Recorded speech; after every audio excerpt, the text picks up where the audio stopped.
कभी सोचा है कि हम सबके अंदर एक ऐसी शक्ति छुपी है जिसे हम भूल चुके होते हैं।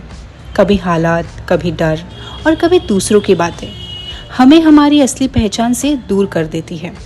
लेकिन अगर कोई हमें हमारी शक्ति की याद दिला दे तो हम वो कर सकते हैं जिसे करने की हम खुद कल्पना भी नहीं कर पाते।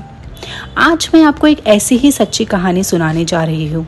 एक ऐसी कहानी जहाँ हनुमान जी भूल चुके थे अपनी शक्ति को और फिर एक पल में वो दुनिया के सबसे महान सेवक बन गए।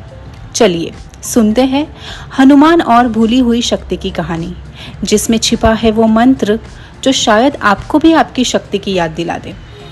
हनुमान बचपन में ही अपनी दिव्य शक्तियाँ भूल गए थे एक शाप के कारण, जहाँ अगर कोई जब तक उनकी शक्ति की याद न दिला दे वो स्वयं उसे पहचान नहीं सकते थे।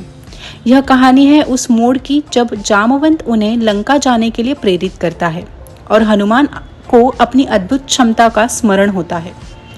किष्किंधा पर्वत की तलहटी में एक गंभीर शांति पसरी हुई थी।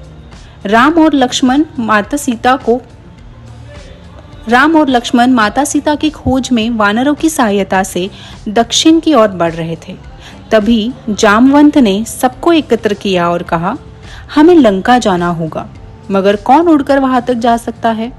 सब मौन हो गए।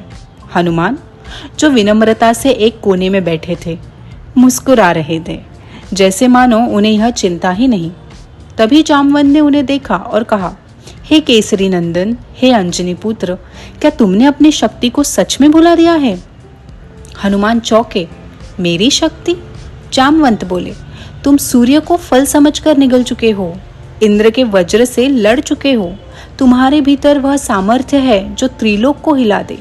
तुम भूल गए हो, लेकिन यह शक्ति आज भी तुम्हारे अंदर है।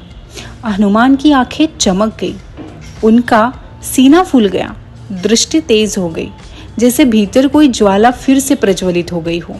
उन्होंने अपने मन में दोहराया, मुझे श्री राम का कार्य करना है, शक्ति मेरे अंदर है और यह कार्य मेरे लिए ही बना है।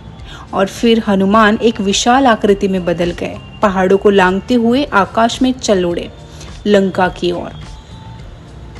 इस कहानी का सार यही है, हम सभी के अंदर एक शक्ति होती है जो किसी कारणवश भुला दी जाती है, दबा दी जाती है।